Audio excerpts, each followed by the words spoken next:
Ahí Muy estamos. bien, buenas tardes. Muchas gracias por la compañía, por el interés. Estamos aquí en una actividad anexa al Magíster en Derecho Administrativo de la Universidad de los Andes. Eh, Nos acompaña en la exposición el profesor Juan Carlos Flores y también en la organización la profesora Rosa Fernanda Gómez, con quienes dirigimos este magíster. Y una de las actividades de extensión del magíster es precisamente hacerse cargo de las últimas modificaciones legislativas en distintos aspectos del derecho administrativo, entre ellas, en este caso, la reforma a la ley 19.886 de compras públicas. Y lo hacemos nada menos que con con dos invitados de lujo y con un profesor de lujo de la casa, con el profesor Juan Carlos Flores, que ya lo conoce, el profesor de Derecho Administrativo de la Universidad de los Andes y al mismo tiempo doctor en Derecho por esta universidad, con la profesora Trinidad Inostroza, a quien cuando me corresponde presentarla voy a dar más antecedentes de su currículum, y también ella es de la Universidad Adolfo Ibáñez, y el profesor Claudio Moraga de la Universidad de Chile, a quien también presentaré en su debido momento.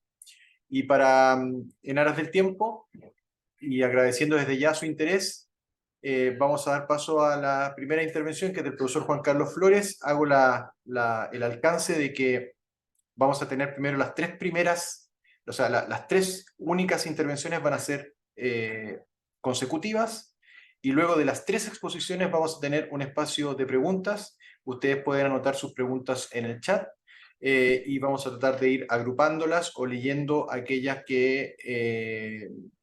todas las que podamos buenamente dentro del tiempo que está estipulado para esta actividad.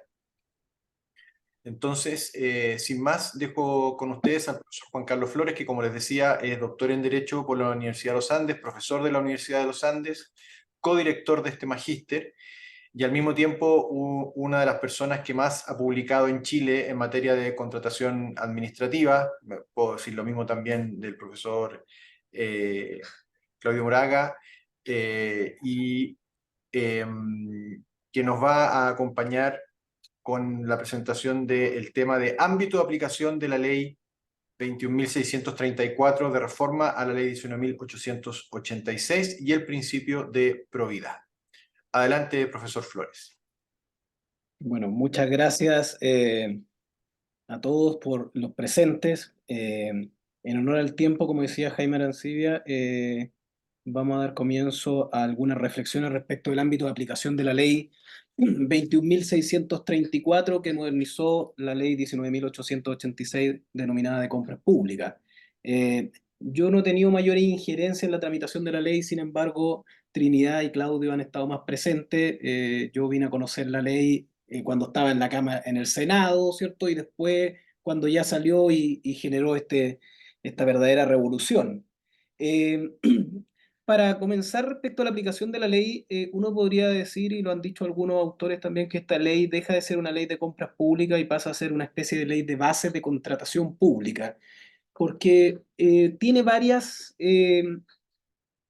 aplicaciones extensivas a órganos que no estaban originalmente contemplados, y también hay un capítulo que es el que está hoy día en vigencia, que es el capítulo séptimo, que también genera un efecto expansivo de la probidad y la transparencia, no solamente para los órganos públicos, sino que también para órganos o entidades que colaboran con el Estado, que se mueven en el mundo privado, pero cumplen alguna función pública. Entonces, en primer lugar, respecto de la aplicación de la ley parte señalando que la aplicación, ¿cierto?, se hace respecto del concepto de administración pública, y para eso se remite a la ley 18.575, el artículo primero, que define más o menos lo que es la administración pública. Eh, pero luego, la innovación es que empieza a ser aplicable la ley a órganos o entidades que antes estaban fuera del ámbito de la ley, y que de alguna u otra forma la Contraloría ya había señalado que estas entidades deberían regirse por la ley de compras públicas. Entonces, en primer lugar, se le aplica la administración del Estado tradicional. Luego, dentro de la administración del Estado tradicional, comienza la ley y se le aplica a las corporaciones, fundaciones y asociaciones. A las asociaciones, ¿cierto?, de municipalidades o asociaciones regionales, y hace una distinción entre aquellas corporaciones, fundaciones y asociaciones que el Estado participe y que tengan fondos públicos, que reciban fondos públicos sobre las 1.500 unidades tributarias anuales, se le aplica, y si es bajo esas 1.500 unidades tributarias, ¿cierto? No se le aplica directamente, pero sí esas entidades pueden celebrar convenios con la Dirección de Compras Públicas. Entonces, en primer lugar, que se le aplica a las corporaciones, a las fundaciones y las asociaciones, más allá de la contingencia que tuvimos el año pasado respecto de que estas entidades formalmente están dentro del ámbito privado y se configuran bajo normas privadas, la Contraloría desde hace bastante tiempo, por lo menos desde el dictamen de CONAF, ya venía extendiendo normas propias de la administración pública, ¿cierto?, a entes que cumplían una función pública pero que se movían dentro del aparataje del mundo privado. Corporaciones, fundaciones, o sea, se le aplicó a las corporaciones la ley de transparencia, la ley de procedimiento administrativo, la ley de compras públicas por vía de dictamen, y ahora está formalmente reconocido esto en la nueva ley de compras públicas. Entonces, eso va a generar algunos pequeños problemas. Uno tiene que hacer una especie de ciencia ficción de cómo podría aplicarse la ley de compras públicas, ¿cierto?, a estas entidades que son privadas pero que cumplen una función pública. ¿Qué pienso yo? Yo creo que esto debería generar que las corporaciones municipales cada vez más, y las fundaciones y las asociaciones, ¿cierto?, estén más publicadas que antes. Ya el cascarón del derecho privado va a ir desapareciendo, ya casi toda la cobertura va a ser simplemente el derecho público. Y en ese sentido, estas corporaciones deberían cumplir ciertos mandatos que encomienda la ley. Probidad, ¿cierto? Transparencia en sus procesos de contratación, o sea, se les va a tratar como si fueran un órgano público, básicamente. Sobre todo probidad, y en probidad obviamente varias cosas que son relevantes, que los que van a decidir algún contrato estén registrados, hagan declaración pública, que estén claramente identificadas las personas que participan en el proceso licitatorio, que no puede contratar con el mismo funcionario de la corporación ni con los familiares, etcétera, etcétera. Entonces ahí va a tener que verse por vía reglamentaria o por vía de convenio eventualmente que se haga con la Dirección de Compras Públicas, cómo se aterrizan estas normas in totum, ¿cierto?, respecto de fundaciones, corporaciones y asociaciones. Me estoy refiriendo solamente al capítulo séptimo, pero ¿qué pasa un poco más adelante? Eventualmente, un acto de una corporación, que en estricto rigor es una licitación pública privada, podría ser impugnable, aunque no, quizás no cumple la categoría de acto administrativo, uno ahí va a discutir, podría incluso llevar a ser impugnable ante el Tribunal de la Contratación Pública, lo cual genera que una entidad privada, ¿cierto?, sus conflictos jurídicos, ya sea en el proceso licitatorio o en el proceso de ejecución contractual, estén siendo ventilados en un tribunal de contratación pública. Otro órgano al cual se le aplica, y aquí también se generó un avance, es a las empresas públicas creadas por ley y a aquellas sociedades del Estado en las cuales tengan, ¿cierto?, una participación sobre el 50%. No me voy a referir mucho a esto porque Claudio va a abordar ese tema. Obviamente que las empresas públicas estaban muy impactadas de la aplicación de la ley, sobre todo del capítulo séptimo, y de hecho hubo una reforma entre medio mediante la ley de reajuste del servicio público que hace una aplicación parcial de la ley respecto de este capítulo. Luego, la ley de compras públicas también se le aplica a instituciones autónomas, ¿cierto? Al Ministerio Público, a la Contraloría, al Servicio Electoral, al Banco Central, al Consejo Nacional de Televisión, al Congreso, al Poder Judicial, a los tribunales ambientales, al de Defensa de la Libre Competencia, calificador de elecciones, Tribunal Constitucional. Por lo tanto, habrá que esperar el reglamento para ver cómo se les va a aplicar en la práctica, y luego habrá que ver también las directivas que emita la Dirección de Compras Públicas o los convenios que estas instituciones celebren con la Dirección de Compras Públicas para ver cómo se aterriza esta ley en esos órganos administrativos o en esos órganos, perdón, órganos autónomos. Hay una norma que ha pasado un poco desapercibida en la aplicación de la ley, en el ámbito expansivo de la ley, y que tiene que ver con que en una parte la ley hace referencia que también se le aplica a aquellas entidades reguladas que reciban fondos públicos, aquellas entidades, ¿cierto?, previstas en la ley 18.692, que es la ley de transferencia, que ha estado muy de moda, ¿cierto?, a propósito de los casos de los convenios. Bueno, cuando uno habla de la ley de transferencia, generalmente piensa en cualquier entidad privada que recibe fondos públicos, y la ley de transferencia hace una concepción amplísima de lo que es fondo público: transferencia directa de capital, subsidios, subvenciones, etcétera. Bueno, eso podría generar potencialmente una idea de que se le puede aplicar a entidades privadas que reciben de alguna u otra forma un fondo público. Sobre todo quizás no en que liciten o se le va a aplicar en temas de transparencia o de probidad. Entonces, uno haciendo ciencia ficción respecto a esta ley, uno podría decir, bueno, y un colegio que recibe subvenciones, particular subvencionado.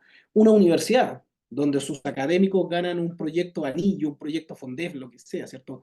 Una entidad privada que recibe fondos públicos, como por ejemplo las entidades que están colaboradoras del servicio Mejor Niñez. ¿Cómo debería impactar esta ley? Pareciera ser que los procesos licitatorios que hagan estas entidades privadas deberían al estándar que establece la ley. Identificar claramente quién va a tener la decisión en el proceso licitatorio, transparentar los procedimientos, elegir procedimientos más competitivos, transparentes, etcétera, etcétera. O sea, podría generar este impacto también la ley porque simplemente hay una referencia a aquellas entidades que reciban fondos públicos. Siguiendo con la aplicación de la ley también hace una exclusión de ciertos contratos a los cuales no se le aplica. Esta ley, a pesar de que hay la reforma es muy importante, esta ley no deja de ser una ley, ¿cierto?, de contrato de suministro y prestación de servicio, pero con un fuerte componente de ley de base de procedimiento o ley marco de procedimiento de contratación. Pero no se le aplica a contratos como, por ejemplo, las obras públicas, las concesiones de obra pública, ¿ya? Eh, y eso genera que no se le aplica, pero sí se le aplica en algunas cosas, probidad, transparencia, pero en otras materias ya más técnicas no se le debería aplicar la ley. Hay un tema que es capital en la vigencia de la ley. Recordemos que esta ley ha entrado en vigencia paulatinamente desde el 11 de diciembre del año pasado. Entró en vigencia de probidad y transparencia. Y ese capítulo séptimo trae varias normas, de hecho viene a reforzar la idea de transparencia y probidad que antes había. Antes cuando uno hablaba de probidad, generalmente la probidad uno lo podría catalogar en tres conceptos. Primero, inhabilidades para contratar, o sea, se tenía que remitir al artículo cuarto de la ley que las inhabilidades tenían que estar ahí descritas, no se podían crear inhabilidades por vía de base de licitación, sino que se interpretaban de derecho estricto. Luego, incompatibilidades y luego afectación a la probidad y en su sentido más amplio. Bueno, esta ley viene a reforzar las inhabilidades. En primer lugar, refuerza varias inhabilidades.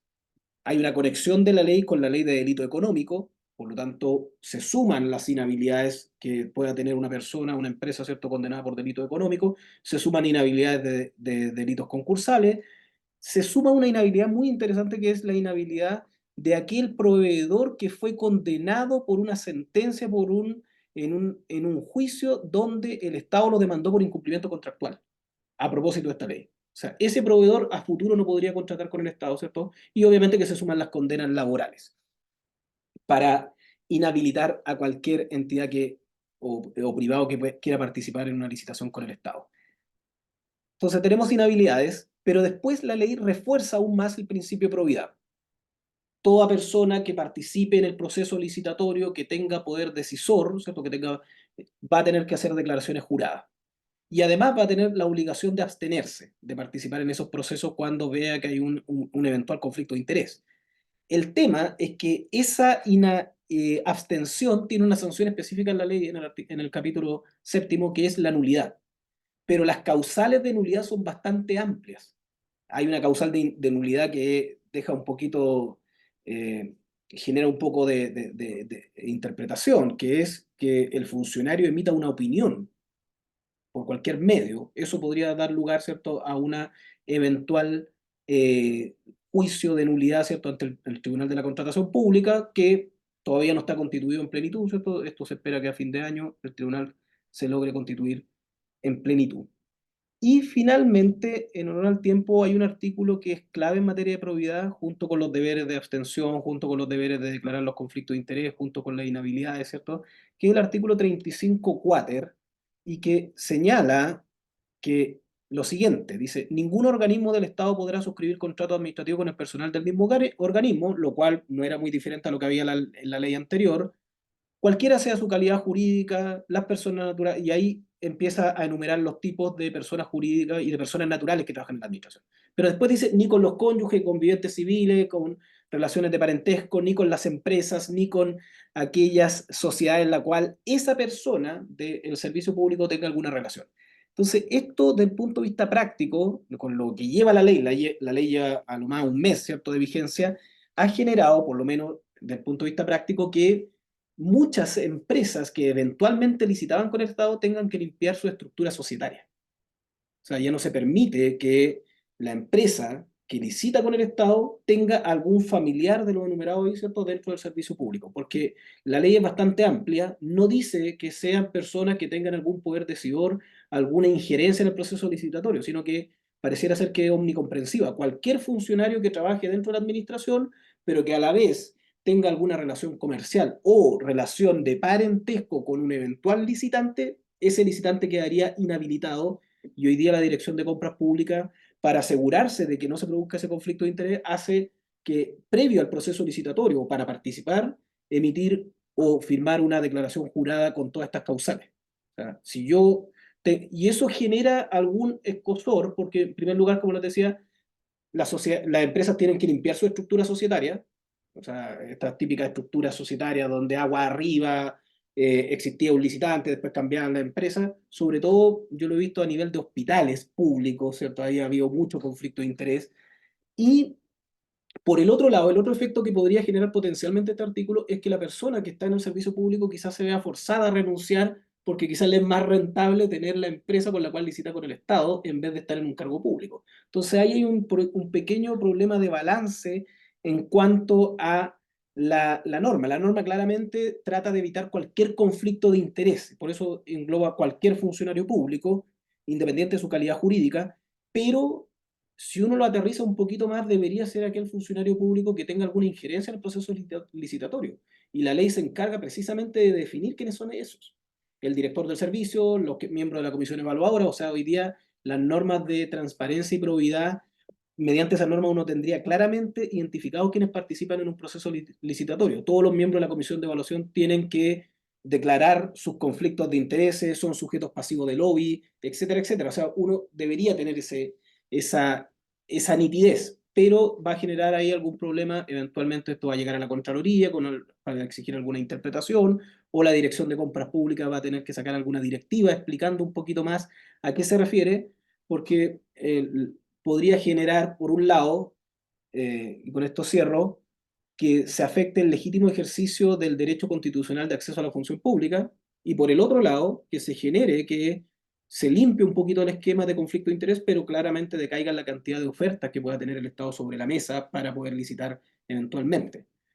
Eso es cuanto puedo decir respecto de la ley. Obviamente que esto está en tramitación todavía, la ley todavía le falta que entre en vigencia completamente, pero es una ley marco y trae bastantes cosas interesantes. Por ejemplo, trae todo un capítulo de revisión o unos artículos de revisión de los contratos administrativos, trae unos artículos relativos al procedimiento de aplicación de sanciones administrativas, ya con algunos principios que están siendo reconocidos por la jurisprudencia, y trae procedimientos de contratación bastante interesantes como subasta, ¿cierto? Compras de innovación, cosa que vamos a ver en el futuro cómo se aterriza.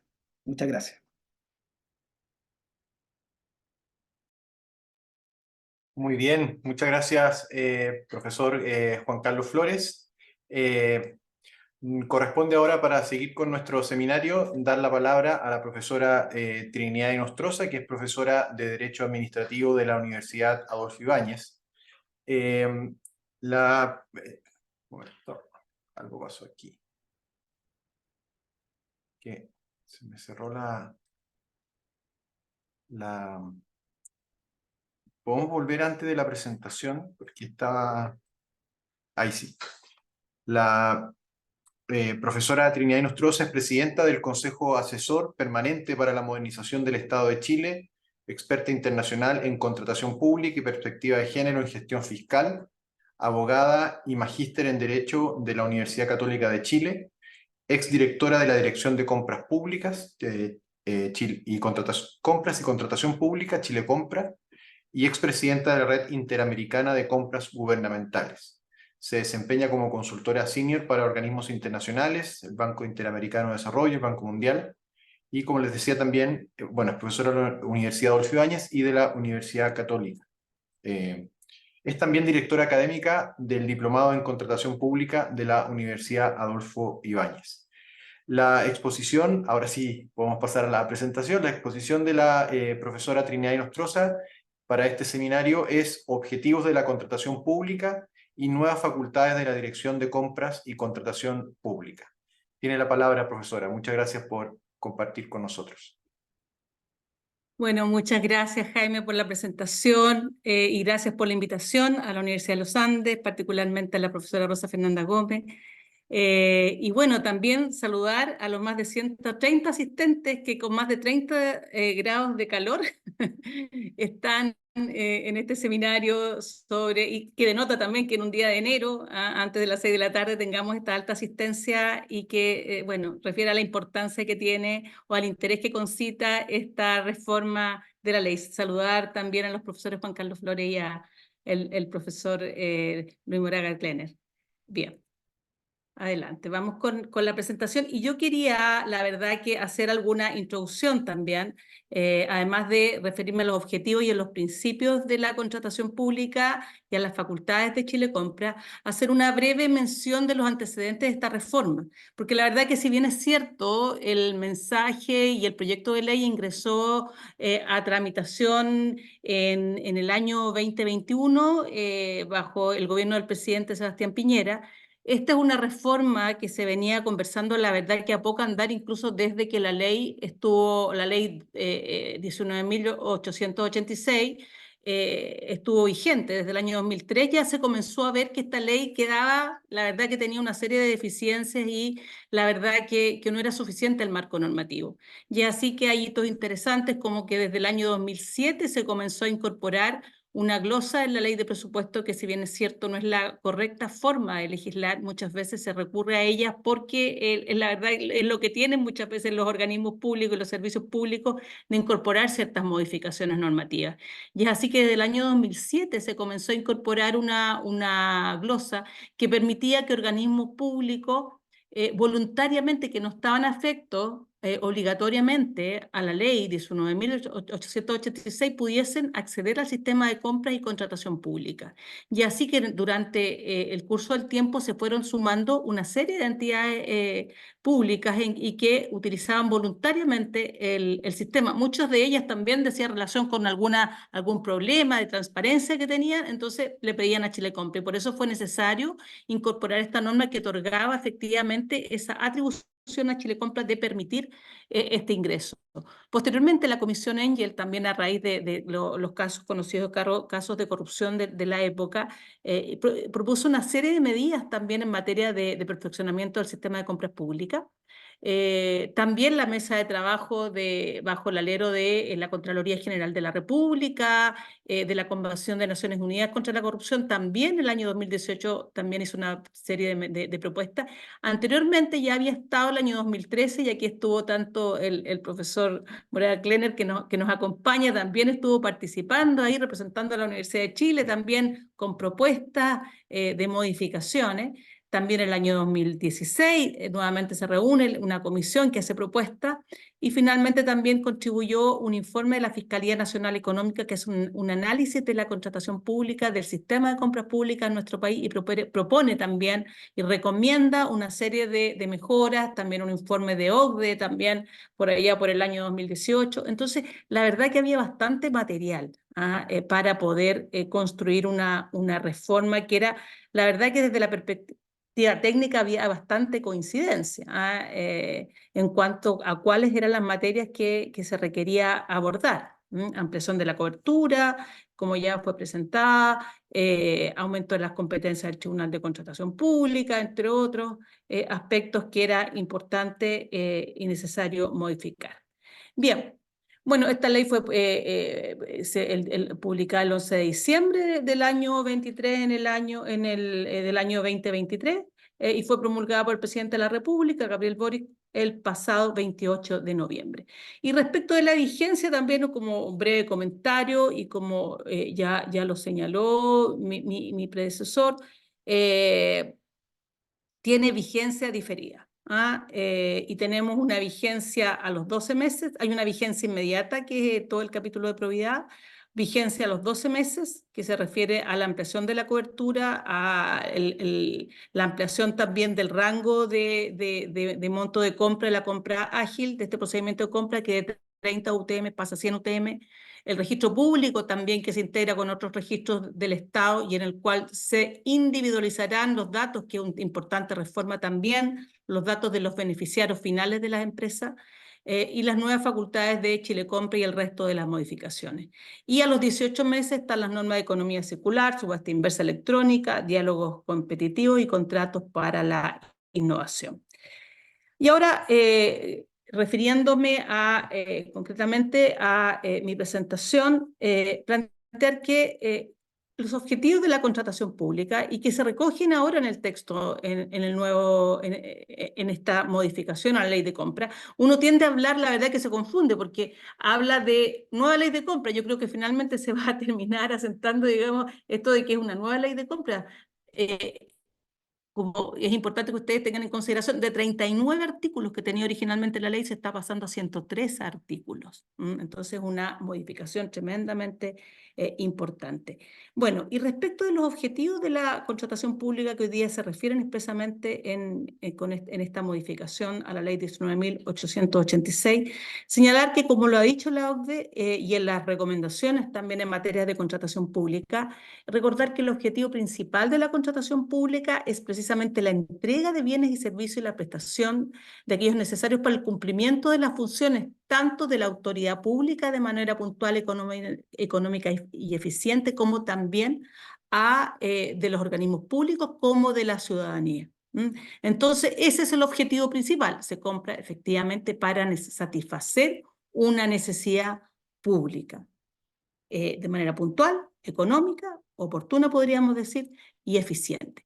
Y hay objetivos secundarios de la contratación pública, que son más bien objetivos de política, que se refiere a cualquiera de los distintos objetivos, como señala la OCDE: crecimiento ecológico sostenible, el desarrollo de las pequeñas y medianas empresas, la innovación, las normas de responsabilidad corporativa, o más en general los objetivos de política industrial. Dice que las economías y las administraciones públicas cada vez con mayor intensidad promueven y que se pretende lograr mediante la contratación pública como instrumento de política pública, y cada vez más son los países que incorporan en la contratación pública estos objetivos también de desarrollo sostenible desde su triple perspectiva ambiental, económica y social. También, refiriéndome a lo que ha planteado la OCDE en materia de contratación pública, señala que los gobiernos cada vez más reconocen esta potencialidad que tiene la contratación pública y habla, por ejemplo, de los objetivos sociales que se pueden incluir, como promover la participación de las empresas de propiedad de mujeres o de otros grupos sociales, que pueden ser grupos vulnerables o económicamente vulnerables. También en temas económicos, la atención se centra a menudo en reducir las barreras de entrada para la participación de las empresas de menor tamaño, facilitar también el acceso a las licitaciones, lo que aumenta y mejora la competencia y podría al final del día, si se tienen más proveedores, obtener mejores condiciones en las licitaciones públicas. Adicionalmente, la contratación pública también se plantea que puede apoyar políticas de protección ambiental y de desarrollo sostenible. Y vemos que efectivamente, y como se ha planteado ya en España, se está cambiando el enfoque, y lo plantea el profesor Jimeno Feliú, que pasamos dice, una mirada haciendística más bien a una mirada de inversión, como, y también el marco europeo y español ha evolucionado hacia la idea de tener esta herramienta jurídica al servicio de los poderes públicos para el cumplimiento de sus fines o política, y pensar que más que un gasto, el hacer una buena compra finalmente puede ser sin duda que una inversión. Y ahí, bueno, ahí vemos cómo los países OCDE en este gráfico cada vez más incorporan los distintos objetivos de política, objetivos secundarios, que como lo menciona la OCDE, en la contratación pública, desde promoción de la integridad, incorporación de minorías, incorporación de desempleados, por ejemplo, personas en situación de discapacidad, respeto de los derechos humanos, como a veces se incluyen los pactos de integridad que las empresas con las cuales el Estado contrata efectivamente deben dar cumplimiento una serie de obligaciones. En este sentido, el marco europeo, normativo europeo, a través de sus directivas, precisamente podemos señalar que sí recoge también la contratación pública estratégica. ¿Y cómo se expresa esto en esta modificación de la ley de compra en el artículo 2 bis? Que ustedes verán, y además felicitar también, aprovecho la Biblioteca del Congreso, cómo logra ello mostrar el texto actualmente vigente. Ustedes tienen que hacer un doble clic y ven también el texto que entrará en vigencia en 12 meses más, y precisamente este artículo entra en vigencia en 12 meses más, el 2 bis, y que precisamente se refiere a que la contratación pública persigue satisfacer oportunamente las necesidades de las instituciones públicas y de la ciudadanía, y se rige por los principios de libre acceso a las licitaciones, de competencia, de publicidad y transparencia de los procedimientos, de igualdad de trato y no discriminación, de probidad y de valor por el dinero.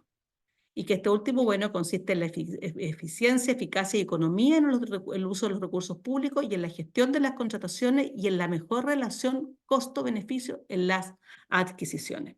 Asimismo, se promoverá la participación de empresas de menor tamaño y la incorporación de manera transversal de criterios de sustentabilidad para contribuir al desarrollo económico, social y ambiental, que hoy día muchos organismos públicos en efecto incorporan en sus bases de licitación este tipo de consideraciones y que hoy día se incorporan como criterios de evaluación. Entonces, como veíamos, los objetivos principales de la contratación pública: satisfacer oportunamente las necesidades de las instituciones públicas y de la ciudadanía, y asimismo también como objetivos secundarios, ¿no es cierto?, promover la participación de las empresas de menor tamaño. De hecho, hay todo un capítulo de promoción de la participación de las empresas de menor tamaño y la incorporación de manera transversal de criterios de sustentabilidad para contribuir al desarrollo económico, social y ambiental. ¿Y cuáles son los principios? Como yo los había señalado ya o lo habíamos mencionado al revisar el artículo 2 bis: libre acceso, competencia, publicidad y transparencia de los procedimientos, igualdad de trato y no discriminación, de probidad y de valor por el dinero. ¿Qué es lo importante? Que si bien es cierto, eran principios reconocidos y que lo teníamos en la Ley Orgánica de Base de Administración del Estado, hay principios constitucionales, sin duda también, era importante incorporarlos en la redacción de la norma, y tuvimos la oportunidad. La verdad que la tramitación en la Cámara de Diputados fue un fast track. Podemos señalar que este proyecto realmente se discutió en el Senado, estuvo más de un año y medio, 2 años discutiéndose en la Comisión de Economía del Senado, y donde se le hicieron una serie de ajustes y mejoras a este proyecto, y tuvimos la oportunidad personalmente de participar en 2 oportunidades y contribuir también con algunas propuestas de redacciones de artículos. Brevemente, porque creo que el tiempo nos alcanza, referirme a los principios, los vamos a revisar muy rápidamente.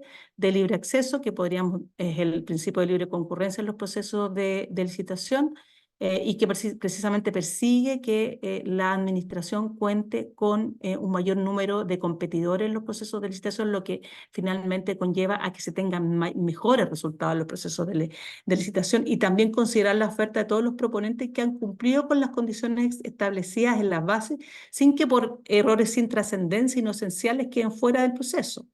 Y que, bueno, finalmente también pueden concurrir todas aquellas empresas y proveedores que no están inhabilitados para participar en la contratación pública. Brevemente, solamente mencionar esto de la cuenta pública, que lo traje de su página web de Chile Compra, cómo ha estado la participación. Más de un 97% de las empresas que participan en el sistema son empresas de menor tamaño y que se adjudican un 37% de los montos.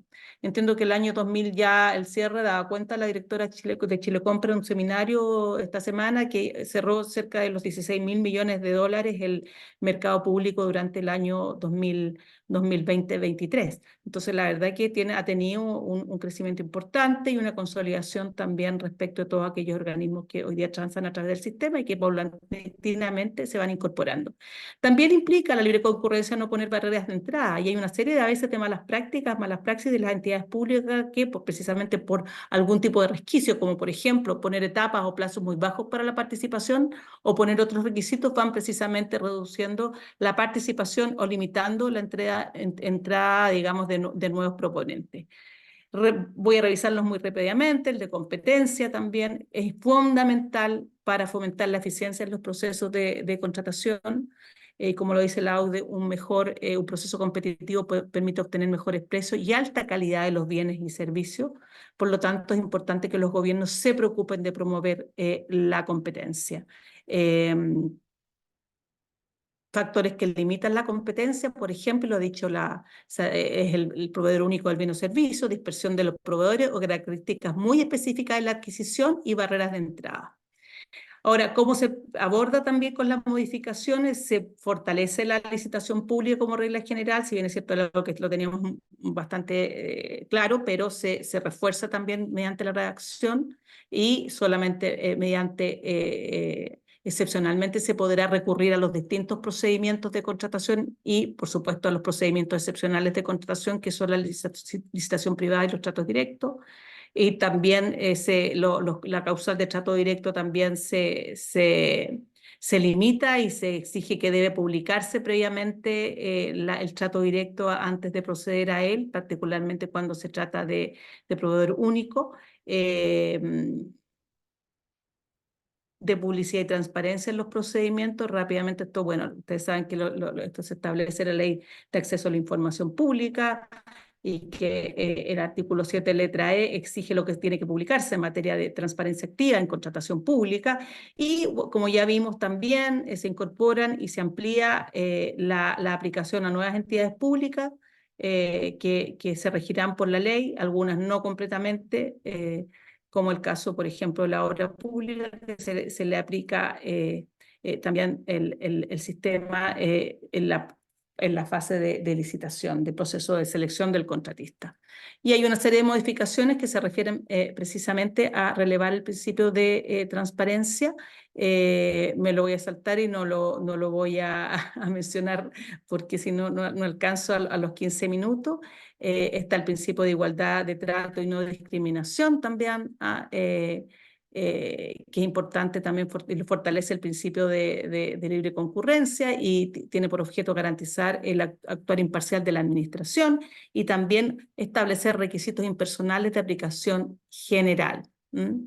Y bueno, hay dictamen ahí precisamente también que refuerza este principio. El de probidad, que también hay una serie de todo un capítulo en materia de probidad.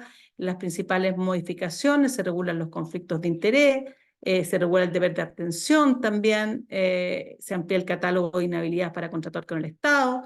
También los integrantes de la comisión de evaluadoras deben suscribir declaraciones de ausencia de conflicto de interés y de confidencialidad durante el proceso de evaluación. Se fortalece el canal de denuncia reservada y también la Contraloría podrá, bueno, se refuerza porque igualmente lo podría hacer, pero se refuerza esta facultad. En materia de valor por el dinero, importante señalar que se refiere a la eficiencia, eficacia y economía de los recursos, que si bien es cierto, era algo que estaba y se mencionaba por parte muchas veces de la dirección de Chile Compra, no era algo que estuviese recogido en nuestra legislación. La verdad que un principio viene más bien de Reino Unido, en donde está muy claro el value for money, y se recoge también en nuestra normativa, y se expresa también una serie de modificaciones que apuntan precisamente a una mayor eficiencia de las compras públicas. Que también me la salto para referirme finalmente a las nuevas facultades de Chile Compra. Tiene una serie de nuevas, se fortalece, y esto la verdad que era una aspiración de la Dirección de Compra, tener mayores atribuciones, y dentro de ellas están proponer al Ministerio de Hacienda políticas públicas en materia de compras públicas, impartir instrucciones obligatorias de general aplicación, que es importante que esto también van a pasar previamente por proceso de toma razón, reconocimiento legal de la plataforma de reclamos que ya existía en el sistema de compras públicas y se le reconocía una especie de ventanilla, pero hoy día se le reconoce legalmente. También puede solicitar informe a compradores, y se reconoce también esta posibilidad, lo que hacía igualmente, realizar denuncia a la Contraloría General de la República, al Ministerio Público, a la Fiscalía Nacional Económica. También se reconoce legalmente la función de monitoreo de compra, especialmente los tratos directos. Y para esto, el Observatorio de Chile Compra, que funciona hace bastantes años, la verdad que se refuerza, y la idea es que también mediante procesos automatizados efectivamente pueda detectar comportamientos de irregularidades. Y también disponibilizar en la plataforma contratos y cláusulas tipo, que es algo que ya efectivamente ha estado haciendo Dirección de Compras y Contratación Pública. Creo que corrí y me pasé un poco el tiempo, así que mis excusas. No, no hay ningún problema. Muchísimas gracias, profesora Trinidad Inostroza, por su presentación. Ya habrá tiempo para las preguntas y las respuestas. Y para terminar la tercera exposición de nuestro seminario, vamos a presentar al profesor Claudio Moraga, que es profesor de Derecho Administrativo de la Universidad de Chile. Es of Counsel del Departamento de Derecho Público de Garrigues, en Santiago de Chile. También se ocupa de los aspectos de dirección de acciones contenciosas, administrativas y acciones constitucionales ante tribunales ordinarios y especiales de este estudio. Claudio, el profesor Moraga, cuenta con una amplia experiencia asesorando a empresas concesionarias de obra pública, firmas constructoras. Es licenciado en Ciencias Jurídicas y Sociales por la Universidad de Chile y Magister Rerum Publicarum y Doctor Juris por la Universidad Alemana de Ciencias Administrativas de Speyer. Y junto además con colaborar en la docencia en el Magíster en Derecho Administrativo de la Universidad de los Andes. La ponencia del profesor Claudio Moraga será sobre la ley número 21.634 y las empresas públicas. Así que dejo con ustedes al profesor Claudio Moraga. Muchas gracias, profesor Moraga, por compartir con nosotros. Gracias a Jaime, a Juan Carlos y a Rosa por la invitación. Encantado de estar acá y ver a Trinidad, con quien hace mucho tiempo que no coincidíamos en una actividad de este tipo. Me toca el tema de las empresas públicas y la ley de compra. Y aquí la historia es sorprendente. Lo que ha pasado es increíble. Hay una cuestión a la base, y es: la idea siempre ha sido que las empresas públicas puedan competir en igualdad de condiciones con las empresas privadas en los mercados en los que operan. Y por consiguiente, debe sujetarse al derecho común, que es la idea del artículo 19, número 21 de la Constitución. Si de 1980 empezamos a hacer un recorrido, probablemente donde se provoca un movimiento importante es en el año 1999 con la ley 19.653, que introduce la ley de bases generales de la administración, el artículo 8 bis, que hoy es el artículo 9, y que establece los principios de la contratación y los procedimientos de contratación: licitación pública, licitación privada y trato directo. Pero en ese momento tengo la idea como que las empresas públicas no cayeron en cuenta de que ya estaban siendo de alguna forma limitadas en la forma como podían salir a contratar. Porque en esa parte la ley sí se les aplica, en mi opinión. Cuando se tramitó el texto original de la ley 19.886, se volvió sobre este problema, y en ese momento recuerdo que la senadora Matei hace una indicación expresa con el objetivo de que la ley disponga que no será aplicable a las empresas públicas creadas por ley. Y entonces todo se mantuvo relativamente en paz. En el año 2006 se dictó ahora la ley 20.088, y esta fue la que modificó el artículo 4 de la ley 19.886, estableciendo prohibiciones para contratar y haciendo referencias expresas en su inciso sexto a las empresas creadas por ley y a las sociedades participadas por el Estado. Y entonces aquí sí comenzó la tensión, y es una tensión que voy a explicarle, se mantiene hasta este momento. Comenzó la tensión porque esas empresas entendían que no estaban sujetas a la ley 19.886 y que esas prohibiciones o esas limitaciones de contratar, en realidad ellas las suplían con su propia autonormación en esta materia, y por consiguiente no era aplicable el artículo 4. El ejemplo que vimos de discusión de fondo sobre este punto fue, se acordarán ustedes, el juicio que planteó Codelco en contra del Fisco de Chile, en particular en contra de la Contraloría, a propósito de hasta dónde se extendían las funciones de control de Contraloría respecto de esa empresa del Estado.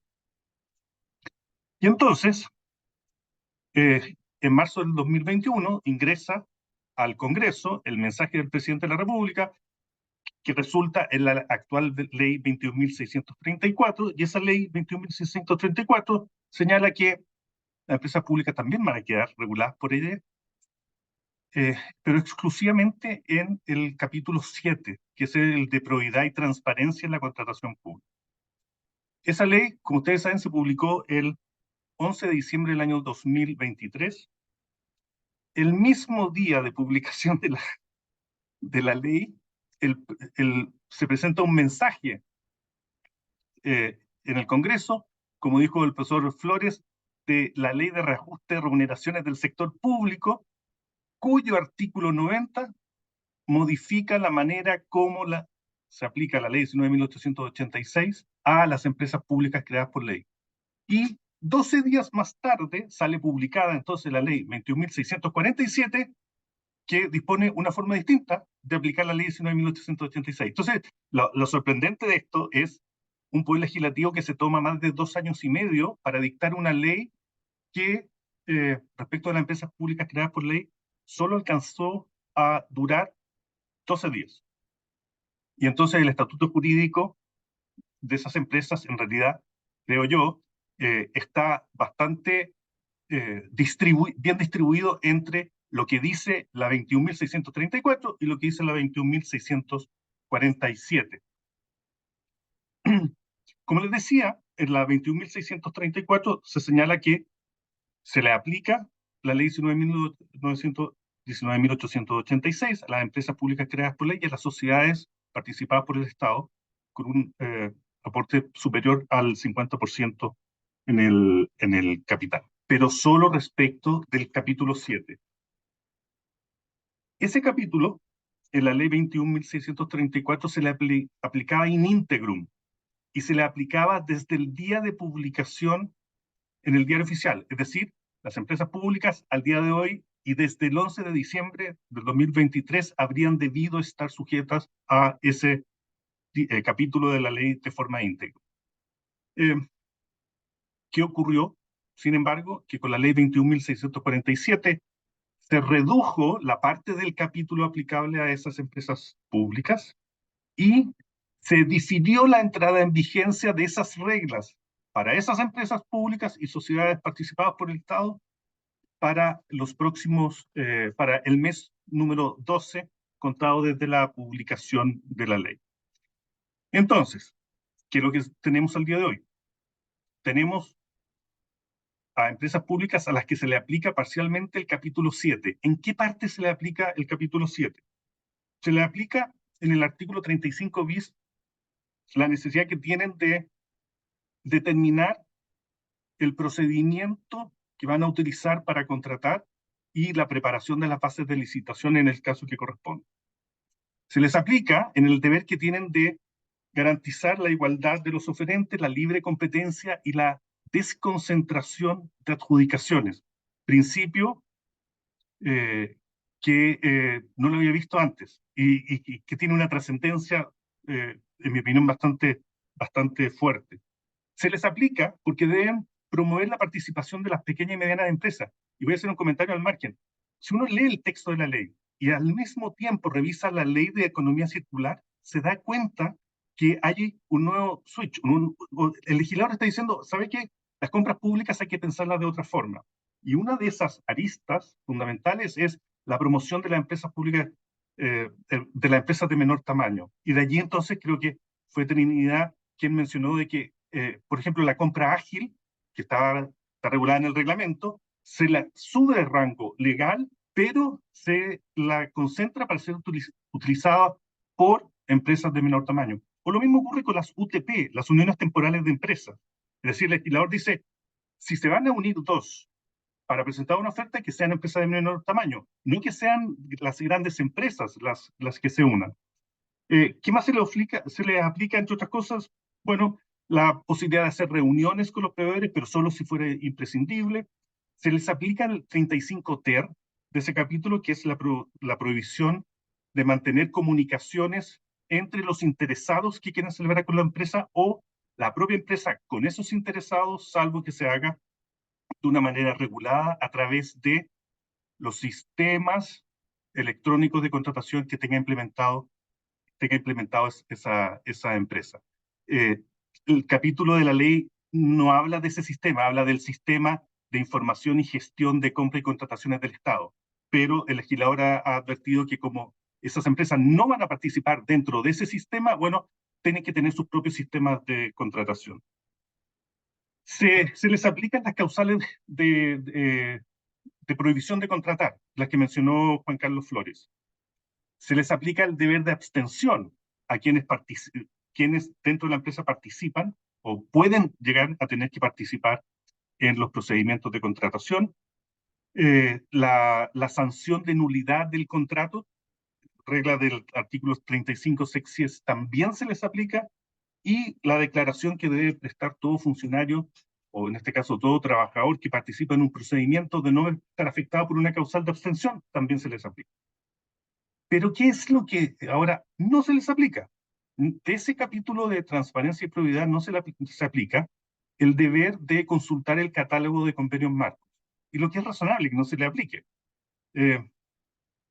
El segundo lugar, no se les aplica tampoco las consultas al mercado. Y en tercer lugar, no se les obliga a consultar lo que en el futuro va a ser el catastro de bienes muebles en desuso, que son bienes que la administración ha adquirido, pero tienen desuso, respecto a los cuales la idea es formar un mercado dinámico de ese tipo de bienes, de forma tal que los órganos de la administración del Estado, artículo 1 de la 18.575, antes de salir a buscar si hay un convenio marco o no, o antes de salir a licitar o utilizar el procedimiento que corresponda, en realidad tienen que buscar dentro de los bienes que ya ha adquirido otra administración, si es que hubiera uno que estuviera a disposición para ser utilizado, y entonces van a tener que adquirir primeramente ese bien, antes que ir al mercado privado en busca del mismo. ¿Qué otra cosa no se les aplica? No se les aplica las reglas, o mejor dicho, las inhabilitaciones para permanecer inscritos en el registro de proveedores del artículo 35 septies y en relación con el artículo 35 octies de la misma ley. Y en la pelea que yo les comentaba de ese juicio famoso Codelco con Fisco de Chile a propósito de hasta dónde llegaban las atribuciones de control de Contraloría sobre una empresa pública creada por ley, la modificación de la ley 21.647 excluye de la aplicación a las empresas públicas el artículo 35 de CIES, que es el que precisamente le da unas atribuciones especiales a la Contraloría para actuar cuando tome conocimiento en el ejercicio de su propia competencia de hechos que pueden suponer infracción a la ley 19.886. Entonces, la Contraloría puede ejercer la atribución respecto de toda la demás administración del Estado, pero no respecto de las empresas públicas creadas por ley. Ese es, en términos resumidos, el estatuto jurídico de las empresas de la ley 21.634. Ahora, el estatuto jurídico de esas empresas hay que adicionarlo con lo que dice el nuevo artículo 11º de la ley, que es el que fue introducido por el artículo 90 de la ley 21.647, y que hace una serie de precisiones, ahora bien, por ejemplo, referidas al hecho de que todas las referencias que se contienen al principio de probidad en la ley deben ser entendidas como hechas al artículo 8 de la Constitución. La obligación de las empresas de crear sus propios canales para recibir denuncias, es decir, no son los canales oficiales de la compra pública, sino que ellos deben hacer sus propios canales para recibir denuncias en materia de contratación. Quedan sujetas voluntariamente a la posibilidad de actuar a través del sistema de información y gestión de contratos y contrataciones de compra y contrataciones del Estado, pero es decisión propia de la empresa si se quiere o no acoger a ello. Queda excluida además del control por parte de la Dirección de Compra y Contratación Pública, que es precisamente parte de esas nuevas atribuciones que se le ha otorgado a Chile Compras, la Dirección de Compras, por esta ley y que, bueno, respecto de ellas, simplemente en esa medida no se les aplica. Y también, entre otras cosas, en esta ley se dispone o se refuerza la idea de que la ley de economía circular no se les aplica, salvo que la empresa quisiere para efectos de la salvo para efectos de la disposición de los bienes de esa empresa y o en algún caso particular de un procedimiento de adquisición, pero como algo también extraordinariamente excepcional.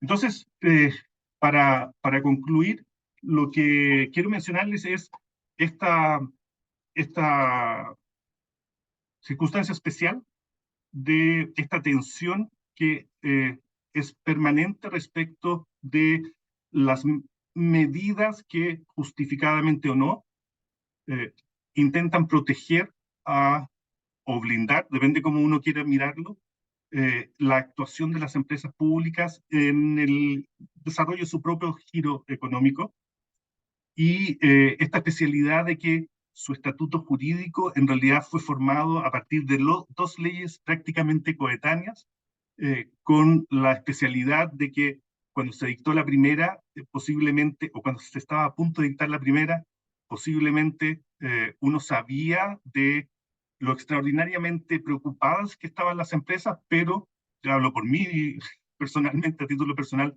pero no había previsto que en realidad tan rápidamente, 12 días después, el estatuto jurídico cambiara de esta forma relativamente relevante que he tratado de comentar. Y dicho eso, yo he terminado en esta primera parte. Muchas gracias. Muy bien, muchas agradecemos al profesor Claudio Moraga y damos paso a las preguntas que nos han hecho llegar en la sección de preguntas de este seminario web.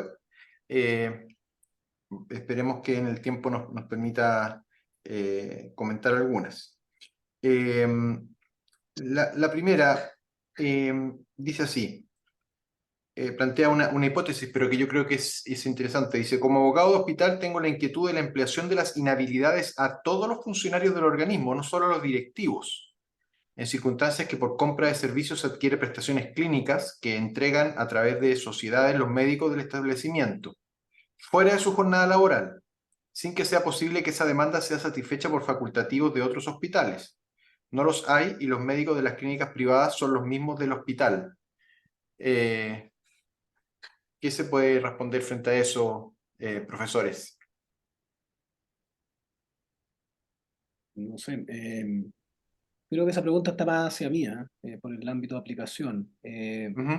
Eso es lo que puedan decir el resto. Yo creo que sí, generalmente las normas de contratación y las normas que regulan conflictos de interés y que regulan probidad están pensando en aquel funcionario que tiene el poder decidor, en aquel funcionario que puede o que va a tener participación en el proceso licitatorio, director, el que elabora las bases, la comisión evaluadora, ¿cierto? Eh, pero no en cualquier no en cualquier persona que trabaja en la administración pública. Porque uno podría decir, bueno, pero ¿qué pasa con aquella persona que no tiene ninguna injerencia en el proceso licitatorio? Como está redactada la norma, pareciera ser que no discrimina entre los funcionarios públicos. Ahora, si uno mira de manera sistemática la norma, pareciera ser que la norma está buscando evitar conflictos de intereses, pero después de una segunda lectura uno diría, bueno, pero si yo reviso los artículos 35, 15, etcétera, etcétera, pareciera ser que está pensando en deberes de abstención respecto de aquellas personas que tienen algún poder de decisión, de efectuar declaraciones juradas, de que son sujetos pasivos de lobby, etcétera. Por lo tanto, bajo esa interpretación, uno podría decir, la norma parece que piensa en funcionarios directivos y no en el resto de los demás funcionarios porque colisiona, como menciona la pregunta, ¿cierto?, con el derecho de cualquier persona a trabajar en la administración pública, pero también con la potencial merma que puedan sufrir el Estado respecto de ofertas que sean convenientes y que por esta aplicación extensiva no pueda el Estado licitar con ellos, o sea, no puedan ni siquiera entrar a la cancha por la inhabilidad. Entonces, claro, hay zonas o áreas donde eso es prácticamente imposible. O sea, en materia médica, por ejemplo. O sea, quizá haya un proveedor. Bueno, lógicamente que como está recién entrado este capítulo en vigencia, habrá que ver cómo se interpreta después sistemáticamente la ley, porque pareciera ser que en esos casos yo creo que es mejor quedarse con el bien y servicio a pesar de la inhabilidad, pero me complica un poco más que la sanción por esta norma es la nulidad del contrato. Eso es bastante duro. Un contrato que está ejecutándose, van a solicitar la nulidad, lógicamente que hoy día no podrían porque no hay un tribunal constituido. Entonces hoy día podría alguien decir, mire, celebró un contrato con alguien que está inhabilitado, sí, ya hay la sanción, la nulidad, pero ¿dónde la voy a reclamar? A un tribunal que todavía no tiene las competencias asignadas por la ley porque la ley todavía no ha entrado en vigencia completa para ese tribunal. Pero Ujú. es ese conflicto. Muy bien.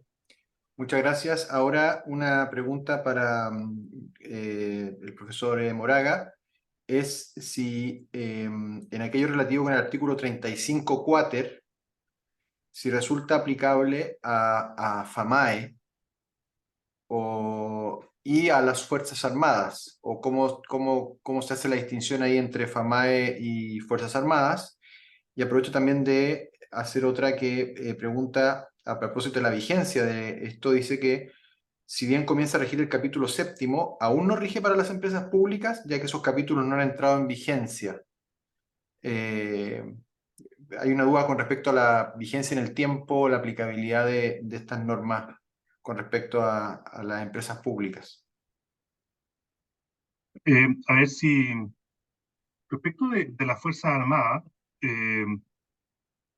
si bien ellas tienen sus propias regulaciones, pero en principio, a mí o sea, respecto si uno analiza el 35 en la parte inicial dice, ningún organismo del Estado podrá suscribir. No sé si se dan cuenta que esa es una expresión que no está definida en ningún lado, que nos pareciera ser muy general, pero nos está diciendo cualquier organismo de la administración del Estado. Si hablamos de los organismos de la administración del Estado, es fácil encuadrarnos inmediatamente en lo que tenemos en la cabeza. En esta ley hay una cantidad de formas de referencia a entidades públicas que va a provocar, salvo que por vía reglamentaria se trate de aclarar las cosas, pueden generar problemas como el que está planteado en la pregunta. Porque si uno analiza la ley en su contexto, en todas aquellas partes donde diga organismos del Estado, en realidad está haciendo referencia a los organismos de la administración del Estado, más el Congreso Nacional, más el Poder Judicial y más esa serie de otros tribunales, eh, o sea, los órganos autónomos constitucionales, por de pronto, y el TRICEL, Tribunal Constitucional, Tribunal de Defensa de la Libre Competencia, y por consiguiente, mirando la primera línea del 35 quater, la respuesta es sí, se le aplica, porque es un organismo del Estado. Eh, eh, no respecto para este caso particular, estoy haciendo la referencia a la terminología, pues yo creo que puede provocar problemas graves de entendimiento de ejecución de la ley si es que no se hacen esas aclaraciones. No sé si no le contesté completamente quizás la pregunta, pero le estoy diciendo que si usted lee lo que dice, uno se inclina a sí, porque ni siquiera da lo mismo si es parte de la administración del Estado. Basta con que sea un organismo del Estado para quedar afectado a la prohibición. Perfecto. Muchas gracias. Una pregunta para la profesora Trianea Inostroza. La fórmula, nosotros, bueno, las preguntas son anónimas, pero nos acompaña el presidente del Tribunal de la Contratación Pública, Pablo Alarcón. Entonces, dado que él hace la pregunta no de modo anónimo, aprovecho también de agradecerle su presencia en este seminario. Y la pregunta que hace es, ¿cuál considera usted que serían los mecanismos más adecuados para capacitar a los funcionarios públicos en la aplicación de la nueva ley?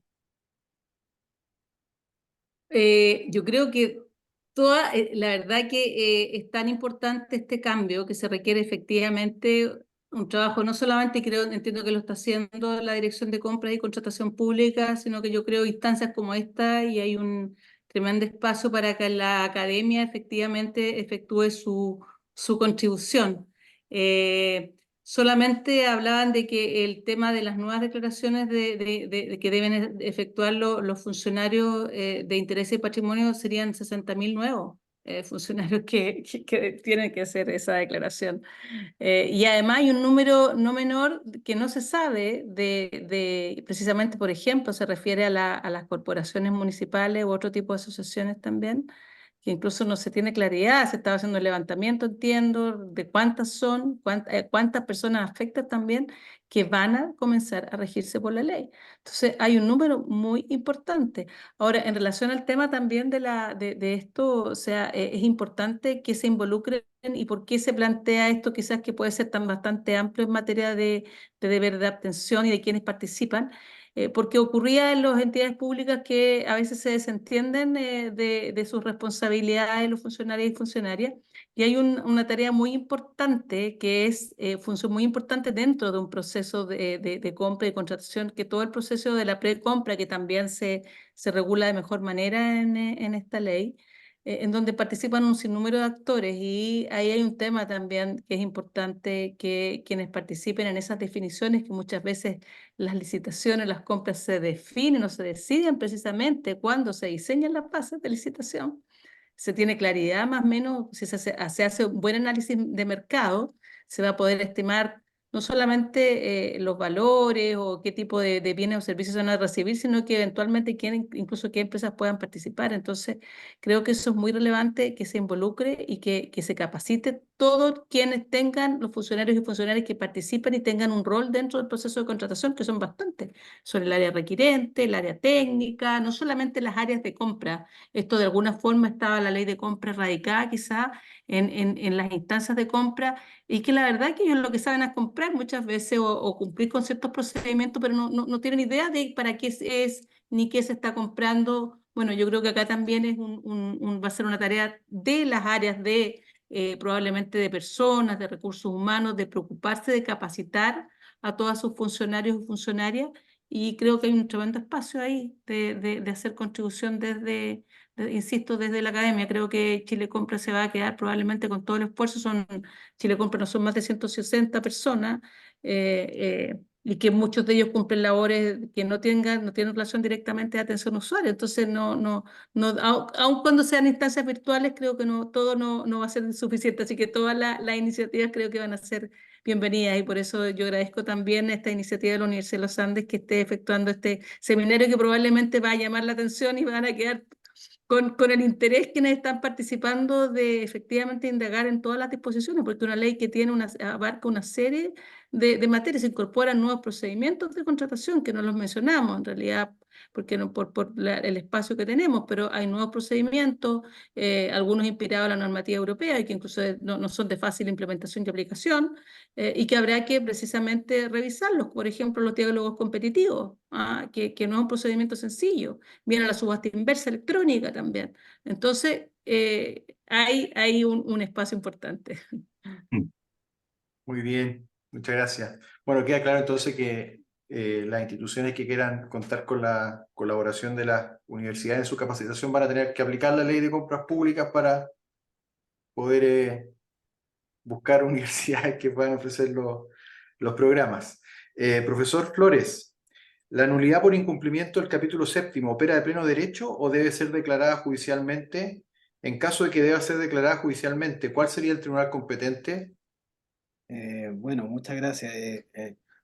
A ver, hoy día tenemos un tribunal de contratación, en la nueva ley me refiero, podríamos decir 2.0, un tribunal que primero va a funcionar va a tener más funcionarios, va a funcionar en dos salas, ¿cierto? Va a tener competencias del punto de vista de las acciones que pueda conocer, una acción para conocer de la ilegalidad o arbitrariedad durante el proceso licitatorio, otra acción para conocer de la ejecución del contrato, ¿cierto? Otra acción para conocer reclamaciones en contra de las directivas o actos de la Dirección de Compras Públicas, y una que es la que otorga el capítulo séptimo, que es para conocer la nulidad. Lógicamente que tiene que ser judicializada esta nulidad, tiene que ser reclamada, tiene que probar el vicio de legalidad, o sea, tendría que probar aquel competidor o aquel licitante que no quedó conforme que el contrato fue obtenido por haber cambiado los antecedentes o con infracción, ¿cierto?, al capítulo séptimo, no sé, un funcionario no se abstuvo o existe un conflicto de interés, etcétera. Tiene que ser declarada judicialmente, pero hoy día se produce la paradoja que el capítulo séptimo entró en vigencia completo y la sanción no está. O sea, la sanción está regulada, pero no hay dónde reclamarla, porque el tribunal todavía no tiene las competencias y se entiende que van a entrar en vigencia esas competencias el 11 de diciembre del 2024. Por lo tanto, ¿qué pasa si hay una infracción a ese capítulo séptimo y el contrato igual termina siendo celebrado? ¿Dónde tendría que reclamar? Debería, por defecto, ir a la justicia ordinaria, ¿no? Una nulidad de derecho público podría ser, ¿cierto? No, no queda otra opción porque tengo un tribunal que todavía sigue con las competencias antiguas, que es solamente para conocer de los conflictos, de las ilegalidades o arbitrariedades que ocurran en el proceso licitatorio, hasta la adjudicación inclusive. Lo demás va a venir el 11 de diciembre del 2024. Por lo tanto, justicia ordinaria debería ser. Muy bien, muchas gracias. Aquí hay dos preguntas relacionadas que pueden ser para Claudio. Una es si las empresas del Estado van a quedar sujetas con la nueva normativa a los dictámenes de la Contraloría General de la República en esta materia, especialmente respecto a la prohibición de renunciar anticipadamente a los derechos. Y después se dice si las instrucciones que ahora se impartan por la Dirección de Compras Públicas en general serán obligatorias. Y si son obligatorias, ¿qué primacía tienen con respecto a la jurisprudencia de la Contraloría? Eso. Sí, son dos buenas preguntas. Yo, o sea, primero entiendo, nada en esta ley, creo yo, toca lo que es la potestad dictaminante de la Contraloría General de la República. Y por consiguiente, en ese sentido no debiera haber un cambio en lo absoluto. La Contraloría va a seguir, si es que se le piden pronunciamiento, va a seguir pronunciándose también con respecto de empresas públicas creadas por ley. Todavía más interesante la segunda pregunta. Es evidente que se puede producir un conflicto, así como un conflicto de competencia. Y por consiguiente, que pudiera haber o sea, una jurisprudencia administrativa oficial de la Contraloría que de alguna forma no converse con lo que van a ser estas directrices obligatorias generales de la Dirección de Compra y Contratación Pública. Sin embargo, yo tratando de hacer recuerdo de cuando se estableció el Tribunal de Contratación Pública, la Contraloría adoptó, en mi opinión, una conducta muy diferente respecto de la competencia del propio tribunal y empezó ella misma a abstenerse de emitir en algunos casos pronunciamientos porque entendió de que en realidad era el Tribunal de Compras Públicas el llamado a hacerlo y él era el que tenía una competencia expresa sobre ese particular.